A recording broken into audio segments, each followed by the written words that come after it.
ప్రకాశం జిల్లా గిద్దలూరు పట్టణాభివృద్ధి లక్ష్యంగా ఎన్డీఏ కూటమి ప్రభుత్వం కృషి చేస్తోందని గిద్దలూరు ఎమ్మెల్యే ముత్తుముల అశోక్ రెడ్డి అన్నారు. పట్టణంలోని ముండ్లపాడు రోడ్లో 10 కోట్లతో ఏర్పాటు చేయనున్న ఎస్టీపీ ప్రాజెక్టు ప్రారంభోత్సవ కార్యక్రమంలో ముఖ్య అతిథిగా స్థానిక ఎమ్మెల్యే ముత్తుముల అశోక్ రెడ్డి పాల్గొని భూమి పూజ శిలాఫలకాన్ని ప్రారంభించారు.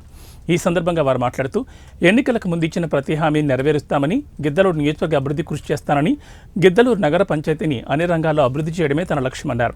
ఈ కార్యక్రమంలో గిద్దలూరు నగర పంచాయతీ చైర్మన్ పాముల వెంకట సుబ్బయ్య, జడ్పీటీసీ సభ్యులు బుడతా మధుసూదన్, మున్సిపల్ శాఖ అధికారులు, పట్టణ కౌన్సిలర్లు, నాయకులు తదితరులు పాల్గొన్నారు. ఆ రోజు మన గిద్దలూరుకు వచ్చిన రోజు కూడా ఆయన అదే మాటలు మనకు చెప్పాడు.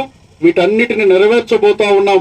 మనకైతే ఇప్పుడు ప్రభుత్వం వచ్చి 8 నెలలు దాటింది. మనకి ఈ లోపల ఒకటి తర్వాత ఒక పనులు మనం మొదలు పెట్టుకొని ముందుకు పోతున్నామని తెలియజేసుకుంటూ, రాబో రోజులలో మున్సిపాలిటీని సుందరీకరణ కానివ్వండి, లేకపోతే స్వచ్ఛ భారత్ కార్యక్రమాల్లో భాగంగా పరిశుభ్రంగా ఉంచేటువంటి కార్యక్రమాలు కానివ్వండి, వీటన్నిటిని పెద్ద స్థాయిలో మనం చేయబోతున్నామని తెలియజేస్తూ, ఏది ఏమైనా మీరు